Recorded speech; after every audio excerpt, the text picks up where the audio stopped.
Bobby Marks, ESPN front office insider, is the man he's referring to. He joins us on the Boardwalk Honda hotline after a wild night for Philadelphia. Bobby, how are you? I'm good. How are you guys? We're doing good. I guess at first you see that trade and you're wondering what's going on here. After it's set in for a second, you got Bridges going from Philly to Phoenix, Smith going to Philly, but that 2021 pick kind of got lost in the sauce for a minute there. How did you interpret that trade by Brett Brown last night? I thought that that 2021 Miami unprotected first to move up 5 slots for Phoenix was pretty rich. I did. I think there's a lot of value in that pick. We don't know if by that time high school players will be allowed to be drafted. We don't know where that Heat team will be, 3 years from now. I think Mikal Bridges learned the life of the NBA in an hour on how sometimes cruel it can be. But I like what Philadelphia did to move back to 16 to get Zaire Smith, an 18, 19-year-old wing who can, I think he can come in and play right now. I mean, he's still a little bit of a developmental, project there, but. And we don't know what down the road where that pick could go if they keep it or if they can use it in a deal. So I like what the Sixers. I like what Phoenix did too. I understood why Phoenix had to do that deal. I mean they've lost 170 games in 3 years. I mean they got to win some games here, and who knows if that management group will even be there in 2021 when that pick comes to fruition. So I think there's a little bit of an accelerated rebuild in Phoenix. When you look at Smith for Bridges, a lot of people would say Bridges is more ready and prepared to play now than Smith would be. Does Brett Brown's comments, though, later on in the night signify they didn't think anyone they were going to get at number 10 was going to help them enough, that we are star hunting, meaning if that pick is the pick that helps us get an established player, there's a guy in San Antonio maybe, that's what that trade was more about? I agree 100%. I think Mikal would have probably played a little bit more than where Zaire is, just based on where the Sixers are, from a depth standpoint at that position. But he's right. I mean, that pick is the crown jewel as far as there's, if you look at where teams are right now, there's not that many future first-round picks that are owed as far as that have been traded. And Philadelphia has. They've got a good one. I mean, now we got to see what happens in San Antonio with Kawhi and how that plays out, and maybe down the road, if it's not this summer, what you can use that for. But Brett. I mean, they've made it known that they're going to be aggressive this summer with cap space as far as to go out and try to go out and land one of these impact players.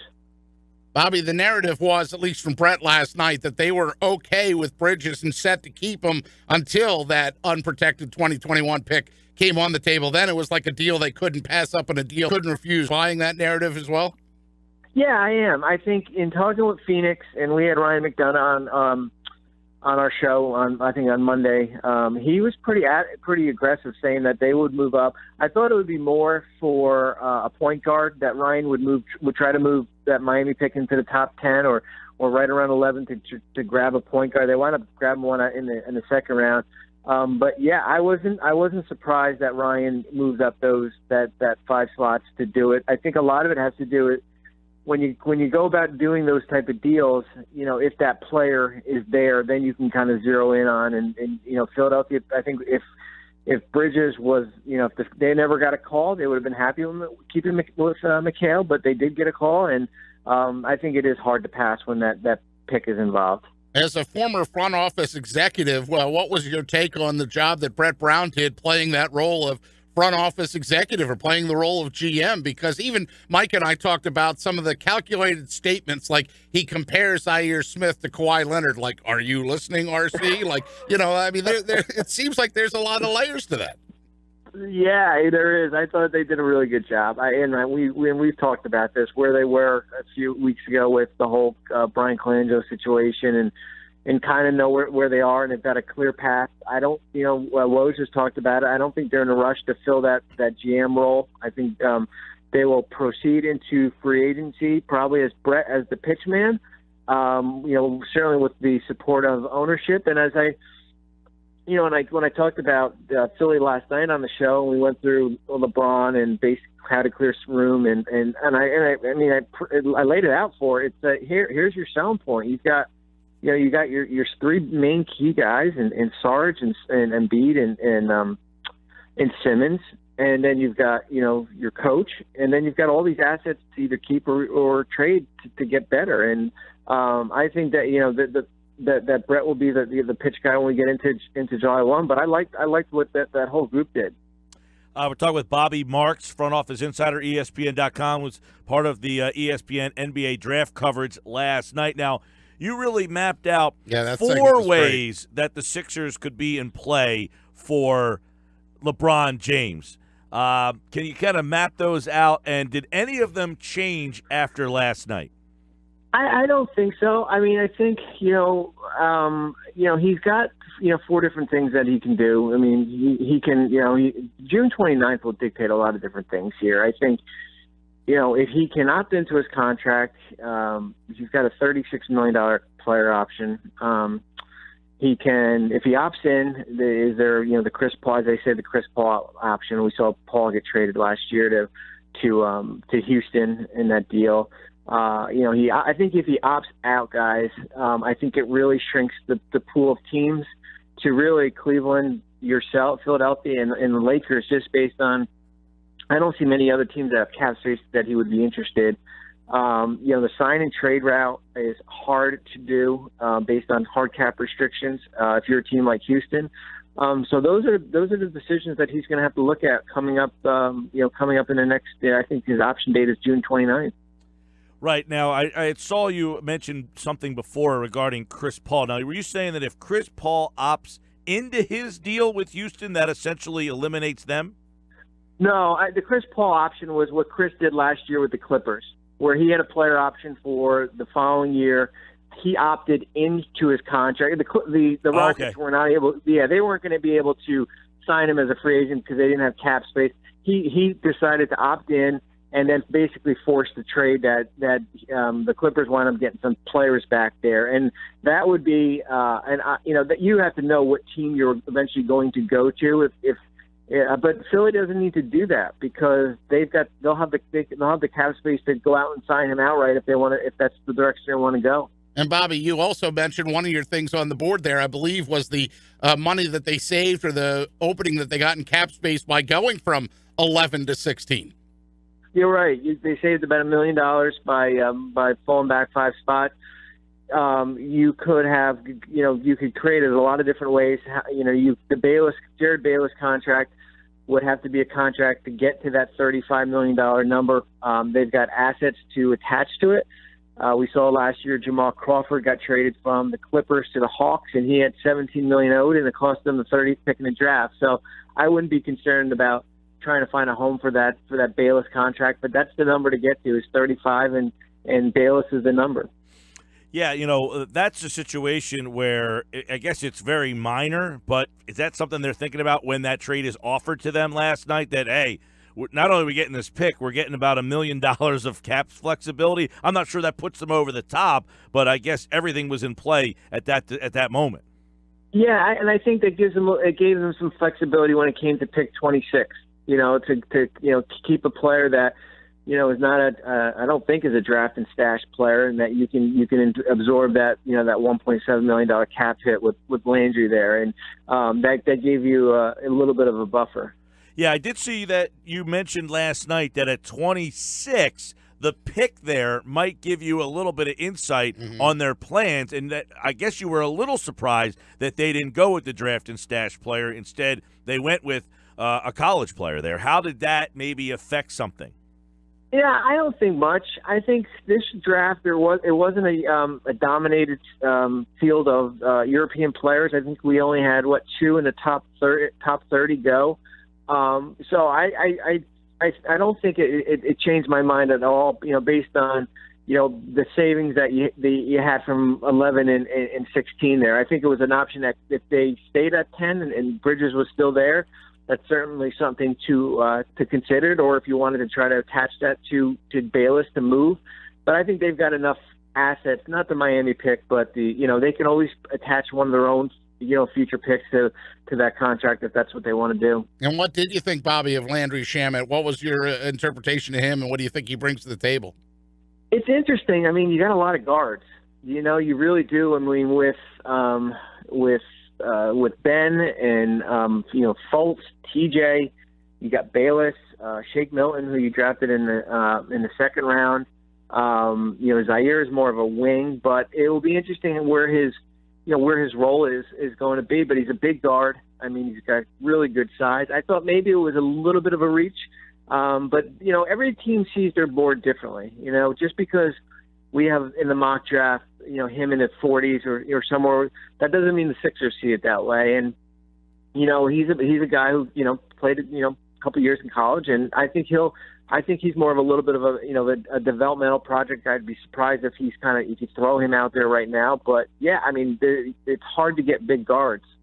And in that list of guards that I heard you mention, I don't know if you mentioned Markelle Fultz in that list. Does the picture for Markelle Fultz become any clearer after what took place last night, or are they still up in the air on Markelle Fultz?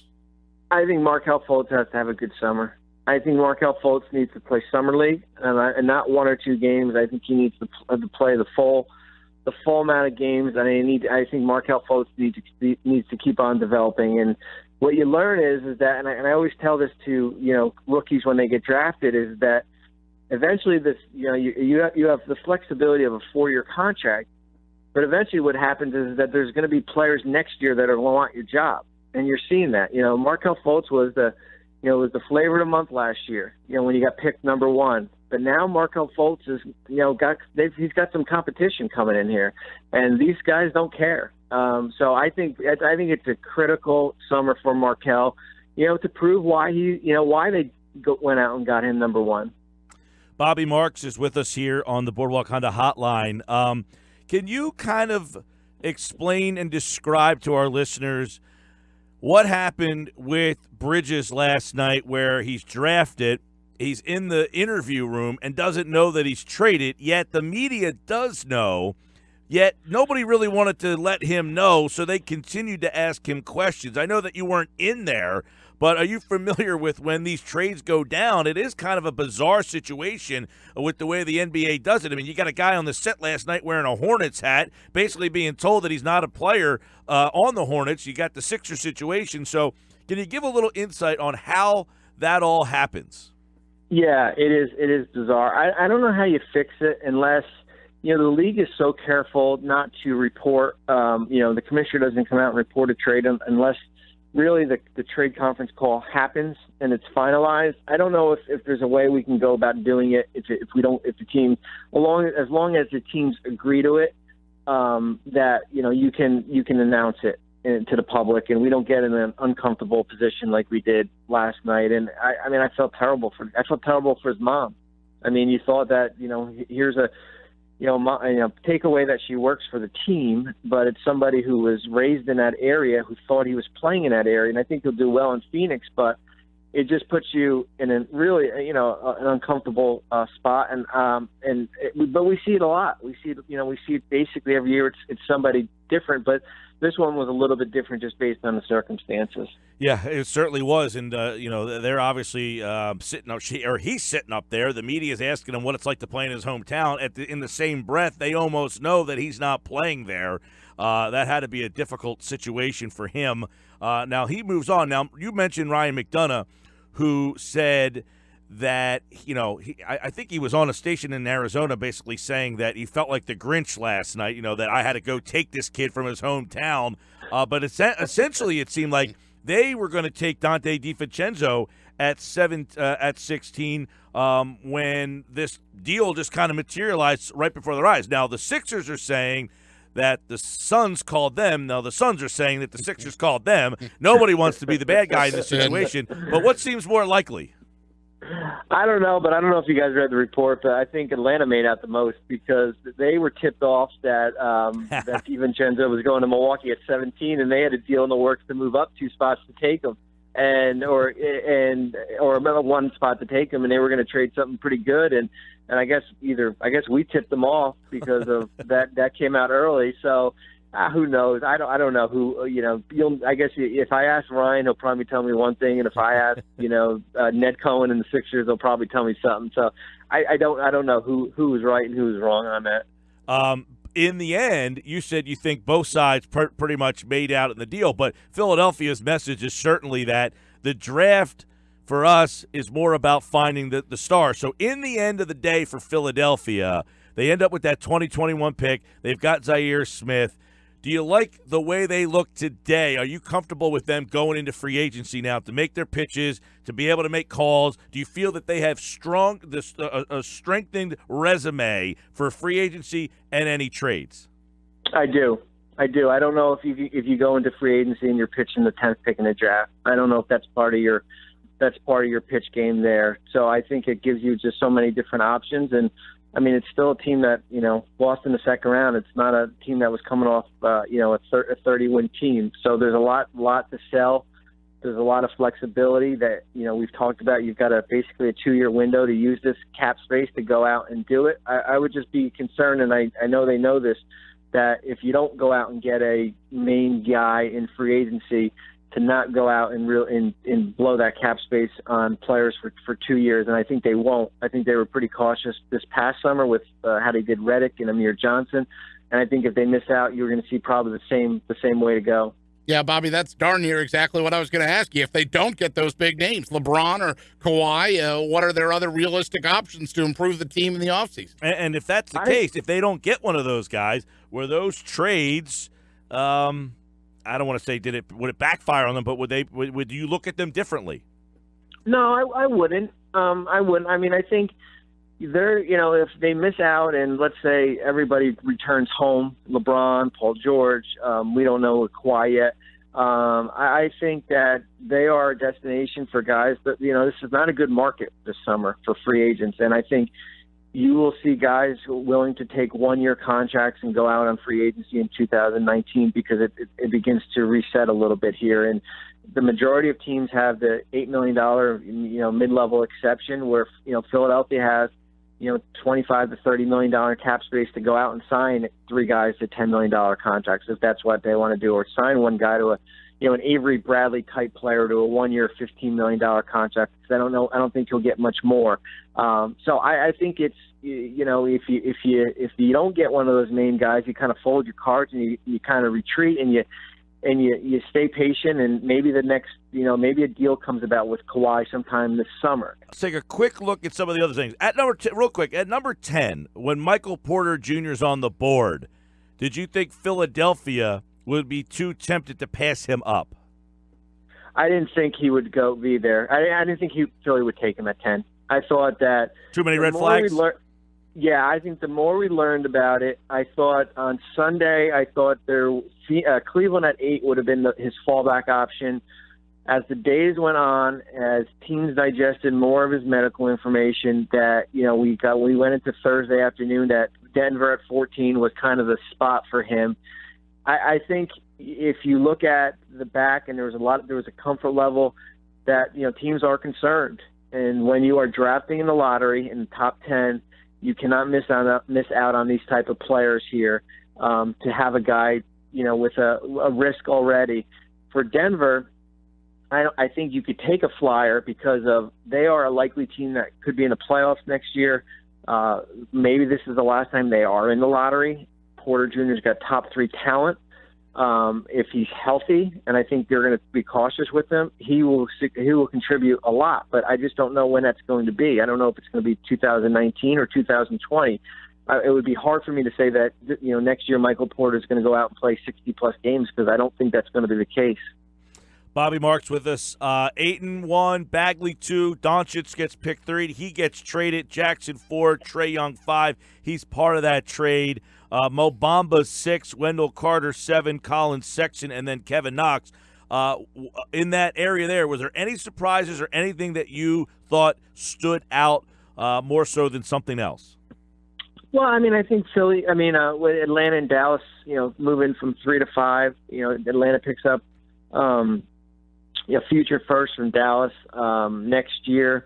What is it with Trae Young? What happens with Dennis Schroeder now? He's owed $47 million. I like the Doncic pickup in Dallas. I think it'll be fascinating how Rick Carlisle uses him. You know, he's a 6'8" big guard. I think he can do a lot of different things with him. I think, you know, we knew kind of the bigs would come off the board early, and then we saw that flurry of wings, right after that there. So no, I wasn't really surprised. You know, I thought Sexton was in that mix at Cleveland, Knox at 9 to New York.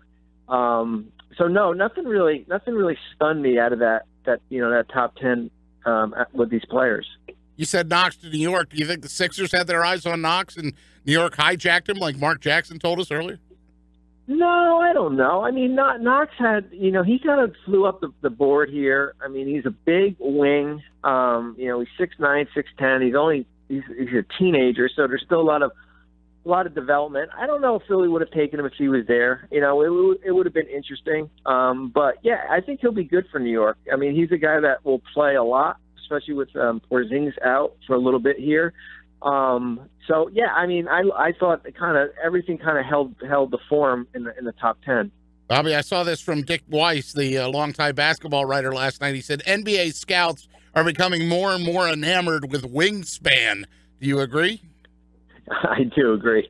I do. I think, especially players like Mo Bamba with his wingspan, Jaren Jackson, even some of the guards, as far as the length. I think it's we get enamored with length, especially 6'5", 6'6", wings here.